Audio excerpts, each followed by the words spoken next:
Selamat sore pemirsa hadirin di rumah semuanya.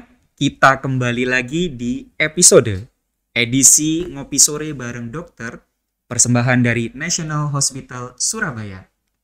Kali ini kita punya tema khusus yaitu tentang terapi bicara. Kita juga udah kedatangan di sini dua narasumber yang cukup ahli.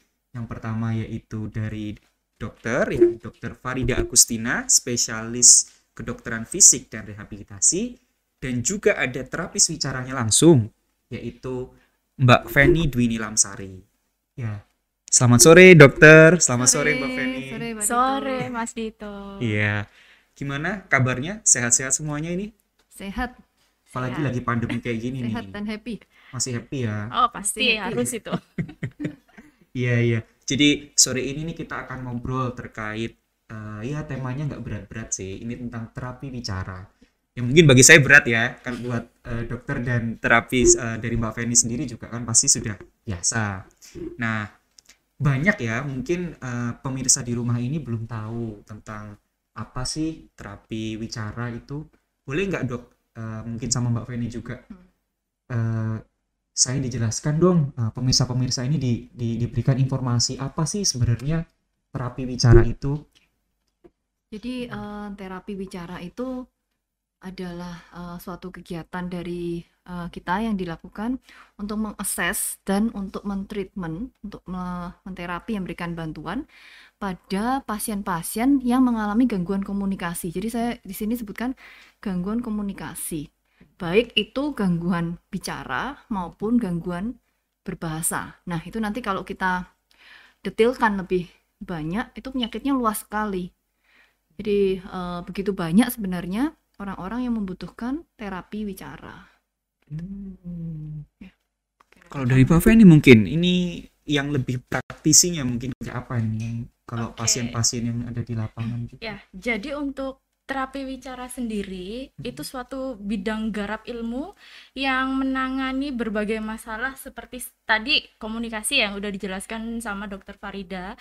Selain itu kayak masalah bahasa, bicara, irama, terus suara, serta masalah menelan seperti itu. Oh, menelan ini termasuk gangguan terapi bicara ya? Menelan itu merupakan salah satu bagian yang terhandle oleh terapis bicara. Jadi terapisnya itu satu ya, terapis bicara, karena mereka menghandle suatu gangguan pada organ ini ya, bicara, organ mulut, organ menelan, gitu, organ untuk makan, termasuk gangguan makan Kalau kita boleh simpelkan sedikit ini ya dok ya, terapis bicara ini sebenarnya masih sambung nggak sih dengan fisioterapi? Begitu kan kita lebih umumnya yang kita tahu kan tentang fisioterapi ya. Kalau misalkan ada mungkin nyeri bahu, nyeri maksudnya nyambung ini apakah pekerjaannya sering berkolaborasi begitu? Atau maksud saya lebih ke ini, apakah ini bagian dari fisioterapi atau bukan nih terapi bicara itu? Bukan, kalau terapis bicara itu sekolahnya sendiri ya Mbak Feni ya. Ada Jadi sekolahnya sendiri. Langsung sekolah sendiri. Jadi khusus dari ya, khusus ya? SMA ya, terus langsung lulus langsung sekolah ke terapis bicara. Kalau yang memilih menjadi fisioterapi ya beda, dari SMA langsung sekolah menuju ke fisioterapi. Nanti bidang yang ditangani berbeda, tetapi karena mereka seringkali berkolaborasi, karena dalam satu pasien itu seringkali membutuhkan penanganan baik bersama-sama. Iya, bersama-sama. Terapi bicara, iya. Jadi begitu pemirsa, untuk terapi bicara ini ternyata cukup unik ya, cukup baru juga ini. Mungkin kalau di Indonesia sudah banyak nggak ya dok ya untuk yang? Sebenarnya sudah banyak, cuman memang jumlahnya di Indonesia sendiri tidak terlalu banyak ya Mbak Feni ya. Belum banyak di Indonesia sendiri. Universitas yang menelorkan speed saja cuman beberapa ya di Indonesia. Cuman baru ada 4. Nah itu mungkin kalau Indonesia baru 4 ya. Baru 4 di makanya Indonesia. Jumlahnya sangat terbatas ya Mbak. Jumlahnya masih sangat terbatas. Kalau di Indonesia nih, kira-kira jumlah terapis bicara itu ada berapa sih? Jumlahnya belum ada 1.000 kali ya Mas ya. Sedangkan kebutuhannya kan semakin tahun kan semakin meningkat. Jadi kalau di desa, di kota kecil, di pelosok, di luar pulau banyak belum Masih ada. Belum Kita cukup beruntung di nasional punya speech terapis dan beberapa lebih dari satu ya. Jadi pelayanannya cukup Kalau kerennya kita oke. bicaranya speech therapist gitu ya. Speech terapis ya, Speech cuma bahasa therapist. Inggris sama bahasa Indonesia aja Iya, ya. iya. Oke deh, Oke. kita lanjut dulu nih dok Ya. ya. Tentang terapi bicara itu sendiri. Ini biasanya terapi bicara itu perlu dilakukan kepada pasien-pasien yang kenapa sih dok? Apakah mungkin kita bicara penyebab-penyebabnya Mm-mm. sehingga seseorang tersebut membutuhkan terapi bicara. Oke. Ya. Jadi pada beberapa kasus penyakit tertentu itu pasien bisa mengalami yang tadi saya bilang gangguan komunikasi. Kita bagi gangguan bicara, mengalami gangguan bicara atau gangguan bahasa. Gangguan bicara itu tadi yang sudah disebutkan ya. Jadi ada yang gangguan tidak voice-nya, jadi suaranya tuh pelan ya, seperti misalnya pada pasien-pasien Parkinson. Ya, kemudian ada yang ritmenya yang terganggu, suaranya monoton ya. Atau artikulasinya terganggu, jadi pelo ya. Misalnya pelo tuh pada orang stroke ya, atau gangguan pada syaraf tertentu jadi pelo, atau pada anak-anak misalnya umur 9 tahun atau 10 tahun tapi kok masih pelo. Nah, itu termasuk gangguan artikulasi. Di sisi yang satu lagi ada namanya gangguan berbahasa ya, pada seringkali pada orang stroke itu sulit untuk mengungkapkan apa yang dia mau ungkapkan. Atau pada kasus-kasus pada anak-anak, gangguan bahasa pada anak-anak. Nah, kelompok pasien seperti ini yang membutuhkan terapi bicara. Kalau gitu, Ya. ini kan kalau dilihat begini kelihatannya pasiennya ini sangat bervariasi ya. Mulai dari yang paling muda sampai juga untuk Tua. tua Ya, gitu ya. geriatri. Nah, ini yang lebih banyak yang mana nih? Mungkin Mbak Feni yang sering memberikan terapi juga ini ke pasien-pasiennya. Kebetulan kalau di National Hospital sendiri, kita lebih banyak untuk anak-anak yang mengalami masalah feeding. Jadi, masalah iya, feeding. masalah feeding lebih banyak. Dan ada juga pasien yang post-stroke gitu. Post-stroke. Iya, pasien post-stroke juga banyak di sini. Tapi yang lebih banyak mengarah yaitu tadi ke feeding. Banyak sekali anak-anak yang usia 2 tahun, tapi dia masih makan yang lembek, teksturnya seperti itu. Terus ada juga yang dia belum bisa bicara gitu. Ini termasuk juga yang kayak ini nggak sih, kalau misalkan ada anak-anak yang misalkan umur 2 atau 3 tahun ketika sebayanya juga sudah bisa mulai lancar ngomong, terus ini anak misalkan si anak belum bisa bicara, itu termasuk seperti itu. Itu termasuk salah satu yang perlu kita tangani ya, perlu kita kasih terapi. Kalau umur 3 tahun, oh kok belum mengucapkan satu kata gitu ya. Atau yang tadi seperti Mbak Feni bilang, umur 2 tahun tapi makannya masih bubur aja. Nah, atau makannya dilepeh-lepeh. Nah, itu salah satu yang banyak kita handle di Berarti National kalau Hospital. tentang anak-anak ini juga ada hubungannya dengan saraf dong ya? Maksudnya apakah mungkin Bisa iya, bisa tidak. oh Gitu. gitu. Nah, Ya. kalau untuk yang tadi kan seperti disampaikan nih, ada pasien-pasien post-stroke seperti itu ya. Itu berarti kenapa ya kalau misalkan pasien-pasien seperti itu, kenapa mereka membutuhkan terapi bicara terapi ya. bicara? Karena kan kalau stroke kan lebih banyak tentang fisik ya pastinya ya. Fisik yang terkenal kan kalau stroke itu yang diurusin jalannya, nggak bisa jalan, nggak bisa duduk gitu ya, yang itu yang kita terkenalnya ya. Cuman bicara, komunikasi itu adalah suatu yang esensial sebenarnya buat manusia. Bayangkan manusia ini adalah makhluk sosial yang tingkatannya tinggi ya. Dan kalau mengalami gangguan komunikasi itu kualitas hidupnya akan sangat turun ya. Bisa dibayangkan sih. Ya, diajak ngomong nggak ngerti, mau mengungkapkan sesuatu nggak bisa, sudah ngomong orang yang lain yang mendengarkan tidak bisa. Nah, itu sering terjadi pada pasien stroke dengan gangguan misalnya afasia itu afasia motorik atau afasia. Afasia itu apa dok? Boleh Afasia dok dijelaskan? Afasia itu dia gangguan bahasa pada brain ya. Jadi dia bisa mengerti tapi mau mengucapkan kata tidak bisa, atau dia diajak ngomong tuh tidak mengerti ya. Itu sangat desperate bagi pasiennya. Nah, itu perlu kita lakukan terapi.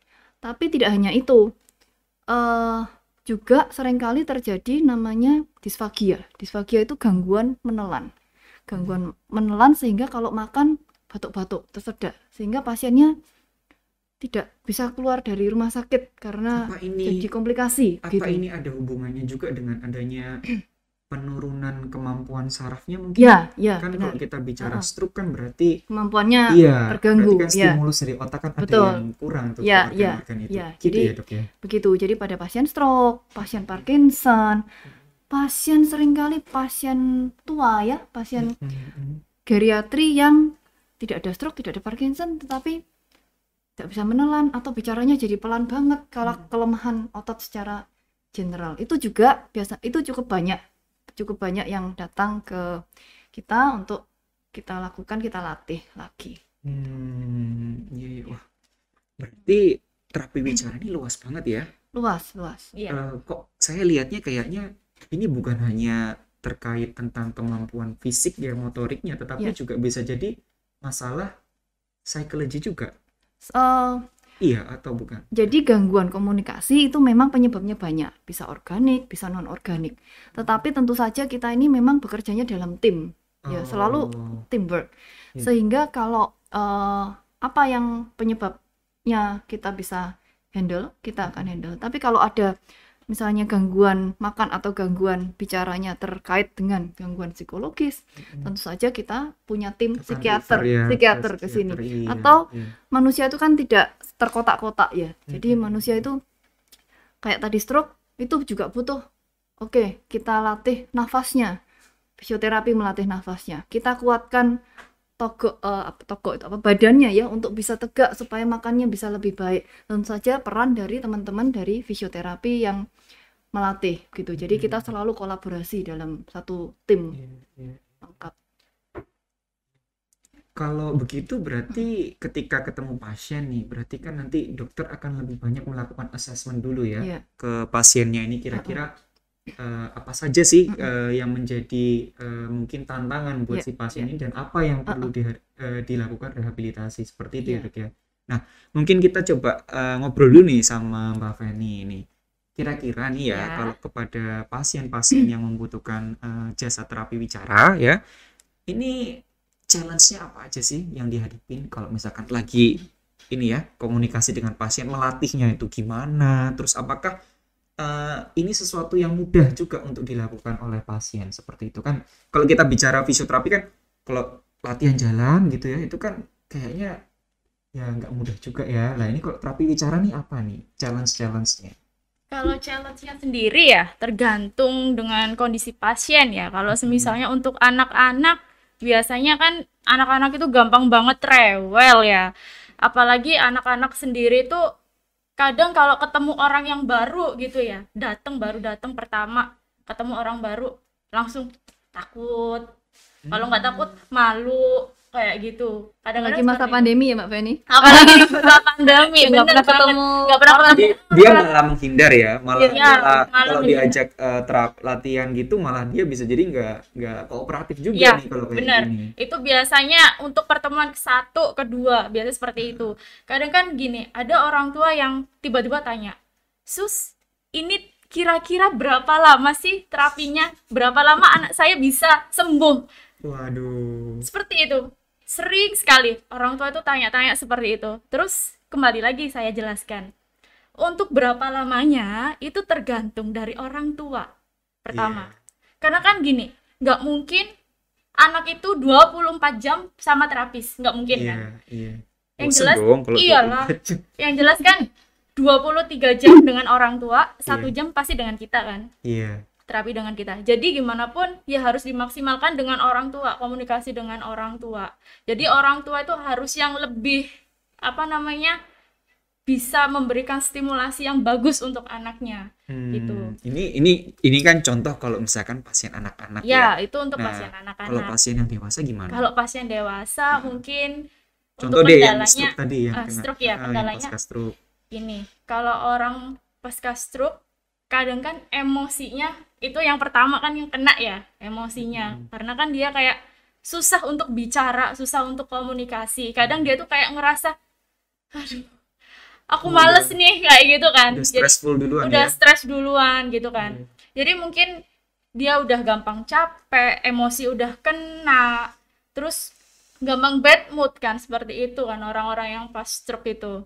Terus ada juga kadang kalau semisalnya pasiennya datang ke rumah sakit, mungkin jarak antara rumahnya dengan National Hospital terlalu jauh bisa juga mempengaruhi. Jadi udah capek duluan.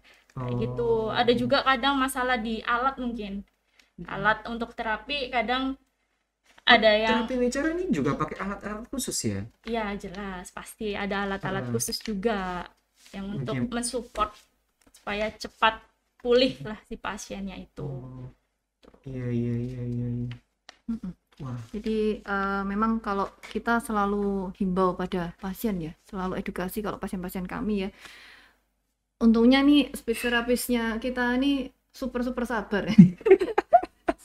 Nah ini Iya, sama Pak Wahyu ya, luar biasa, super sabar. Jadi anak-anaknya nempel semua ya. Terus, jadi kita selalu himbau ke orang tua kalau kita ini sebenarnya lebih ke mentoring ya. Kita ngajarin, kita 1 jam sekali, seminggu 2-3 kali.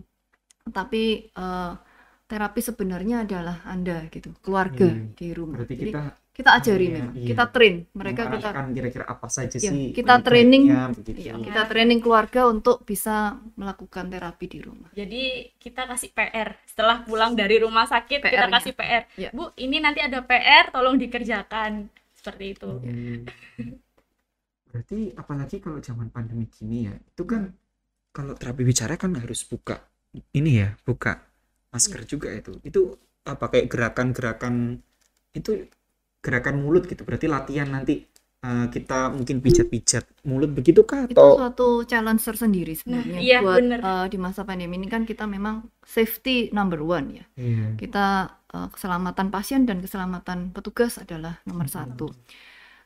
Tidak semua harus membuka masker memang, tapi ada beberapa teknik yang kita ini sebenarnya butuh melihat ya Mbak Feni. Iya, harus Butuh melihat langsung pergerakan. pergerakan. Nah itu yang memang suatu challenge buat kita. Iya, iya. Tapi tidak semua. Ada yang bisa dengan voice, ada yang bisa dengan gerakan-gerakan kita, ada yang kita lakukan massage ya. Tapi kita sampai ngerekam ya. Iya, Ngerekam di- benar. Kalau dari rekam. kita sendiri Pakai biasanya kita teknologi. rekam dulu ya kan sekarang udah canggih ya zamannya, bisa pakai HP, kita rekam dulu misalnya oh hari ini kita mau ngelatih produksi vokal, ya udah kita bikin vokal dulu dari kita contohin, nanti saat terapi kita tunjukin gitu. Jadi satu-satu. beberapa teknik yang Beberapa kita tekniknya. bisa Selalu ada cara ya. Iya, pakai. selalu ada cara, kita cari benar. apapun yang terbaik Iya, untuk pasien sebenarnya. Iya iya Gitu. iya iya. Tapi kalau sejauh ini misalkan contoh tadi kan juga ada terapi menelan gitu ya, menelan. Itu berarti nanti pasien ini kita bawakan makanan juga gitu, maksudnya makanan untuk mereka latih menelan gitu atau bagaimana itu kalau yang namanya terapi menelan? Kalau terapi menelan memang kan namanya latihan menelan, yang terbaik adalah latihan dengan menelan ya. Kalau kita latihan basket paling baik ya main basket Iya. gitu ya. Bola, Dan basket. baca buku teori basket ya. Ya, kami selalu himbau kalau kita assessment ya, terutama pasti assessment. Kalau pasiennya sudah memenuhi syarat keamanan untuk kita latih sampai menelan, kita biasanya pakai reel makanan untuk dilatih menelan. Begitu juga pada anak-anak yang gangguan makan, kita selalu pakai reel. Jadi benar-benar makanan yang kita mau latihkan itu. Kalau dia sudah cukup aman ya. Iya iya. Iya, Iya, ini benar. tambahan. Selain itu sih mungkin bisa juga mungkin pakai alat-alat juga, tapi kan gini, lebih baiknya nggak mungkin kan anak itu misalnya kita pakai grabber ya, ada alat untuk terapi bicara itu untuk pergerakan rahang, kita latih grabber terus Grabber itu apa? Berarti mulutnya nanti di ya, jadi grabber kayak itu sikat gitu kan? bukan Untuk sikat, nguatin untuk nguatin rahang, otot rahang. Jadi ada alat itu untuk digigit, dikunyah seperti itu. Jadi kan lebih bagusnya memang untuk yang makanan asli. Jadi nggak mungkin anak ini tiap hari latihan grabber, setelah dikasih makanan asli dia nggak bisa ngunyah, kan nggak mungkin. Jadi lebih bagusnya kan dia harus benar-benar ngerasain, oh ngunyah makanan dengan berbagai tekstur, berbagai ukuran itu kayak gini ya rasanya gitu. Iya, iya. Itu sih.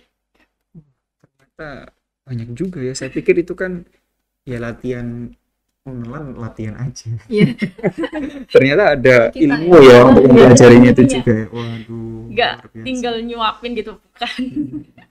Ada gitu kalau misalkan yang anak-anak kita kasih makannya gitu, terus dia ngelepeh kayak gitu-gitu ya. Ada juga itu yang model gitu. Ada juga Oh, itu banyak. cukup banyak pasien banyak. di kita ya di National Hospital tuh cukup banyak yang Iya. feeding. Mungkin jarang ya yang, dan dari luar kota, dari luar pulau, pasien mereka tidak ada di sana, tidak ada ya. Jadi benar-benar jauh-jauh ke sini ya, ke Perjuangan. Surabaya, perjuangan orang Perjuangan tuanya. sekali. Saya akuin orang tua di luar sana hebat semuanya. Wah, kalau dari luar kota sampai ke sini berarti cukup unik ya. Maksudnya nggak semua tempat ini punya ya namanya terapis wicara ya. Iya. Iya, iya, iya, iya, iya. Nah, ini karena juga luasnya apa ya? Ini topik ini juga cukup luas kan ya. Saya ingin tahu sih ini sebenarnya kalau untuk terapis wicara ini apakah ini hanya dilakukan untuk orang-orang yang maunya gangguan bicara saja atau kita juga bisa kita gunakan untuk latihan-latihan yang sifatnya preventif terhadap mungkin gangguan-gangguan yang bisa terjadi pada orang sehat seperti itu. Orang sehat. Oh, Kan misalkan kalau kita bicara exercise iya, ya. kita kan harus exercise tuh. Ya, ya, ya. Ini nih terapi wicara ini apakah hanya untuk yang sakit itu atau juga bisa misalkan buat orang-orang yang sehat terus kita latihan mungkin ada gerakan mulut atau apa gimana Secara gitu. umum sih kalau terapi kita berikan pada orang yang bergejala ya. Mm-mm. Cuman kalau memang misalnya sebenarnya bukan pada orang sehat, tapi misalnya sudah mulai kok ada sedikit gangguan gitu ya. Misalnya kok dulunya suaranya bisa keras, bisa nada begini, sekarang kok jadi kalau diajak ngomong jadi males. Atau jadi suaranya kok lirih. Atau kok nadanya sekarang kalau diajak bergurau kok nadanya datar banget gitu ya. Monoton. Nah, Sesimpel itu penyebabnya, Dok. enggak maksudnya Ya, maksudnya hal kecil seperti ya itu bisa menjadi suatu sign, Harus sign, diwaspadai. sign waspadai. Nah, mungkin kalau seperti itu mungkin kita bisa mulai latih ya. Apakah pernafasannya yang dulu kurang, apakah dia biasanya. habis sakit cukup saya nggak lama kepikiran ya. sih ternyata hal-hal kecil kayak gitu juga kita pikirin. Kita cukup banyak pasien dirawat Terapi inap ya, bicara. Iya. Mbak Feni. Kita Iya, cukup iya. banyak pasien-pasien dengan penyakit kronis dan pasien-pasien penyakit respiratori yang lama ya, penyakit Iya, pernafasan yang sudah cukup lama sehingga bukan organ ininya tapi dia lemah ya, lemah sekali, tidak bisa bicara, tidak bisa, itu kita latih, bisa bicara tapi lirih. Kita latih lagi, Kita kuatin voice-nya lagi dilatih, gitu. kita kasih kuatkan. stimulasi gitu. Bukan orang normal benar-benar normal begini, tapi Hmm. orang yang masih bisa bicara, masih bisa bersuara tapi lirih sekali ya, pelan sehingga mengganggu kualitas hidupnya. Itu kita latih. Iya, iya. Iya. Kira-kira kalau terapi wicara itu sendiri itu biasanya ini saya kan nggak tahu ya untuk proses terapinya itu sendiri itu kan yang namanya terapi kan harus sering dilakukan ya, intensitasnya kan tentu harus banyak. Itu rata-rata kebanyakan berapa lama sih? Nah, ini kan kayak balik lagi ke Nanti itu pertanyaan yang kayak tadi. pertanyaan orang tua. Jadi Iya, iya, iya. Gimana? berapa lamanya? Saya tekankan lagi, tergantung orang tuanya kooperatif atau tidak. Enggak, ini kan kalau untuk anak-anak ya. Tapi Iya. kalau untuk yang Kalau untuk yang rata-rata masalah- secara umum misalkan yang tadi yang stroke apa kayak gitu-gitu. kalau stroke yang jelas kita mengejar masa emasnya. Kan ada tuh golden iya. time-nya. Golden period. Golden period-nya. Jadi kita kejar. Jadi gini, semakin banyak atau semakin sering kita memberikan stimulasi, jadi kondisi pasien itu akan semakin baik. Gitu. Karena apa? Karena suatu prognosis itu dapat berubah tergantung dari pasiennya sendiri. Tergantung dari pasiennya, tergantung dari stimulus yang diberikan oleh lingkungan sekitarnya. Iya, iya, iya. Seperti itu sih. Setuju. Mungkin ini deh, ini kalau mungkin pemirsa di rumah juga yang masih awam ya terhadap terapi wicara itu sendiri, boleh dicontohkan nggak model-modelnya kayak apa sih? Apakah kita begini-begini atau buka mulut atau bagaimana? Atau ada mungkin National Hospital kita punya ya video-video tentang terapi bicara ya. Ada di YouTube. ada di Di YouTube-nya YouTube ya. kita ya. Mungkin tidak komplit, tapi sebagian yang gerakan-gerakan sebagian Gerakan-gerakan ada. dasar ada Gerakan ada di dasarnya. YouTube-nya Itu Nasional. gerakannya kayak berarti kayak buka mulut, Benar. buka rahang gitu atau Buka mulut. bagaimana. Jadi gini, kita bicara itu kan dipengaruhi dengan gini, pergerakan rahangnya harus bagus, pergerakan lidahnya harus bagus, terus pergerakan bibirnya juga harus bagus. Nah, pergerakan yang bagus itu seperti apa? Semisal kalau rahang, dia harus bisa membuka secara maksimal. Kadang ada orang yang cuma buka gini, otomatis kan bicara juga nggak bisa jelas. Udara yang keluar juga nggak bisa banyak kan. Jadi harus benar-benar buka gini, buka mulutnya. Terus lidah itu pergerakan bagus, dikatakan bagus ketika dia bisa menggerakkan lidahnya ke depan, ke belakang, ke samping, kanan kiri, serta ke atas dan ke bawah. Oh, berarti latihannya kita kayak termasuk menggerakkan lidah itu juga bagian dari ini ya. Benar. Terus untuk pergerakan bibir gini, dia itu harus bisa kayak monyong maksimal gitu, protusi namanya. Terus bisa juga kayak senyum, narik ke samping secara maksimal. Nah, bibir itu sangat berpengaruh. Kenapa? Karena kadang ada orang yang umur 2 tahun atau habis kena stroke ya, tiba-tiba ngeces ngiler. Itu otomatis kan bibirnya ototnya kan kurang kuat gitu kan. Karena ketiga komponen ini sangat berpengaruh untuk kejelasan bicara. Apa jadi bibir, Bibir, lidah. rahang, lidah, Hmm. terus sama pernafasan. Pernafasan nomor Nah, 1 nyebutnya ya. Saya Iya, pernah balik dengar lagi. kalau kita bicara itu kan sebenarnya saya pernah baca-baca gitu. Bicara itu kan sebenarnya kita mengeluarkan udara ya, tekanan udara dari dalam perut ya. Perut ya? Dalam paru-paru. Oh, dalam paru-paru ya, sorry. Dalam paru-paru begitu, terus nanti dia menggerakkan pita suara, Digetarkan. bergetar, kemudian ada resonansi, Ya. terus nanti diartikulasikan lewat ini ya, Otot-otot. rahang, otot-otot di dalam mulut kita seperti itu. Begitu kan ya? Benar. Nah, berarti terapi bicara ini sendiri itu yang yang menjadi objek yang dilatih gitu ya. Itu berarti ya sekitar ini tadi ya, rahangnya, terus habis itu lidahnya, terus bibirnya bagaimana buka dan menutupnya, begitu berarti ya. Mungkin saya bisa tambahkan sedikit Iya. ya. Jadi itu yang kita tadi bilang kalau itu masalah bicara ya. Tapi kalau kita bilang ini komunikasi, masalah bahasa, kita juga harus ingat berbicara dan itu membutuhkan suatu kognitif yang baik. Selain itu ada juga Selain organ-organ, organ. kognitifnya juga harus baik. Kalau pada orang stroke itu selain organ ini yang terganggu, tapi juga ada gangguan di pusat ya, di saraf pusatnya atau anak-anak dengan kondisi tertentu. Jadi kembali lagi, terapi bicara itu bukan hanya di massage dan digosok-gosok seperti mungkin beberapa orang berpikir, pokoknya kalau nggak bisa ngomong itu dipijet-pijet sama digosok-gosok pakai sikat. Nah, itu tidak seperti melulu itu. aja ya, Tidak seperti berarti. itu. Lalu latihan A, I, U, E, O saja tidak seperti itu. Iya. Tapi ada namanya terapi pengenalan kata Iya, ya, pengenalan untuk kata, terapi ngembangin bahasanya mengembangkan tadi. bahasanya, pemahamannya bagaimana, kemudian memperkaya kosakata, struktur bahasanya, ini termasuk Terus Ini, ada juga dok ya atensi. atensinya, Termasuk betul. attention-nya si pasien Konsentrasi, gitu ya, Iya, konsentrasinya. konsentrasinya. Ini dikasih diajarin atau diajak bicara oleh orang itu bisa memperhatikan atau tidak, bisa mengerti atau tidak. Nah, itu merupakan salah satu dari bagian yang akan di terapi, karena bicara itu suatu yang kompleks ya, bukan hanya mengeluarkan suara tapi prosesnya panjang. Atensi dulu, paham, Berarti ini mendengar, paham, iya, iya, terus baru berarti diproses. kita ini juga ya, maksudnya kan sambil kita terapi bicara, kita juga melatih ya otak kita, konsentrasi kita Ya, gitu itu ya. salah satu faktor yang perlu dipertimbangkan dalam menterapi pasien dengan gangguan bicara. Luar biasa sekali, ini banyak banget nih berarti Banyak, Banyak.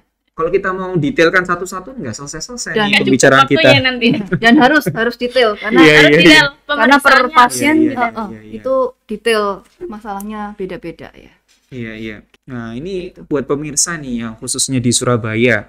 Kalau butuh ya untuk mungkin tadi sempat diceritakan oleh Dokter Farida dan juga Mbak Feni gitu ya. Mungkin teman-teman anaknya atau saudaranya punya keluhan-keluhan dalam berbicara, bisa juga nih konsultasi sama Dokter Farida gitu ya di National Hospital. Jadi harapannya memang ya informasi ini kita bisa mengedukasi juga ya Edukasi, buat para iya, untuk pasien-pasien di masyarakat rumah. ya. Untuk Seperti masyarakat itu. di luar sana. Ya. Ini kalau boleh tahu dokter, jam prakteknya kapan nih kalau di National Hospital? Mungkin ini udah ada banyak yang tanya-tanya nih, Kalau pengen di konsultasi. NH ada di websitenya NH ya, Senin Rabu Jumat. Websitenya NH cukup lengkap. Iya, iya. Senin Rabu Jumat. biasanya. Senin, Rabu, Jumat Iya. nih. Kalau Bapak ini setiap hari nih? Bagaimana? Kalau All untuk in. terapi wicara sih setiap hari, cuman lebih baiknya appointment dulu. Oh Gitu, gitu. iya. Takutnya ntar gak dapet jam, tiba-tiba dateng, terus nunggu lama, anaknya udah keburu lewel, gak jadi terapi ujung-ujungnya. Ya, tersedia Iya. terus di Kalau Senin ini sampai Sabtu. home Iya. care ada juga ya? Home care. Home care kita ada juga. Itu Itu. berarti nanti terapisnya datang ke rumah pasiennya begitu ya? Iya, jadi petugasnya datang ke rumah pasien, terus kita juga nanti dilengkapi dengan APD yang lengkap. Jadi nggak usah takut, nggak usah khawatir. Iya. Itu Berapa pasien kan ada yang tidak bisa berjalan, Iya, pasien iya, stroke iya. tanpa yang udah sepuh Iya, ya, kan Yang sudah udah sepuh. lansia. Karena kalau kita bicara tentang terapi wicara itu kan otomatis pasti kemungkinan besar juga akan lepas masker gitu kan ya mestinya.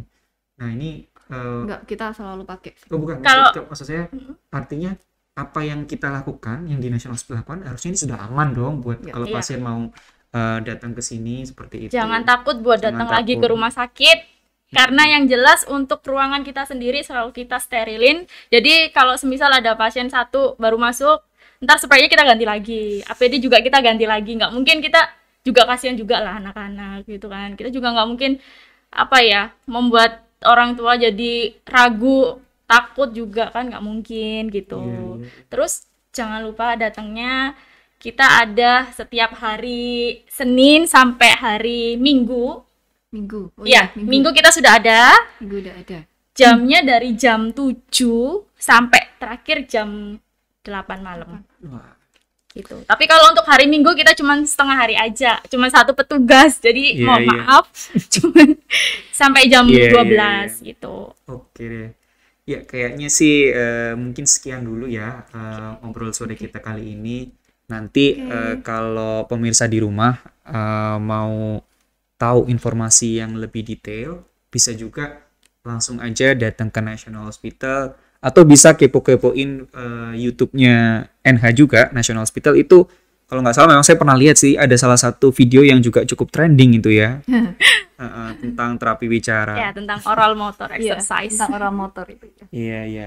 Mungkin sebelum kita tutup sedikit ada ini mungkin saran-saran dari dokter dan juga Mbak Feni kepada pasien-pasien di rumah yang punya Yang punya gangguan gangguan ya. motorik. Ya mungkin lebih aware untuk yang keluarga yang memiliki yang mempunyai keluarga dengan gangguan bicara, baik orang tua maupun anak-anak, atau dengan gangguan makan, baik gangguan menelan, terutama kalau gangguan menelan, mungkin lebih baik ke dokter Anda, segera diperiksakan ke dokter Anda, lalu minta saran untuk bagaimana seharusnya, karena bagaimanapun bicara dan makan itu merupakan suatu yang sangat penting untuk manusia. Iya. Iya. Dari Mbak Feni? Mungkin saya mau nambahin sedikit untuk orang tua di sana, jangan takut, jangan malu untuk datang ke rumah sakit dengan membawa mungkin keluarganya yang mengalami permasalahan tadi yang udah saya sebutin itu tadi. Itu. Iya. Oke deh, kalau gitu selamat sore, Sore. dokter dan juga Mbak Feni. Terima kasih Terima untuk kasih. kehadirannya di sini kasih. sudah cukup ini ya menjadi narasumber yang sangat informatif nih buat peserta hadirin di rumah. Semoga teman-teman yang lagi nonton bisa ambil manfaatnya ya. Dan sampai jumpa di episode selanjutnya.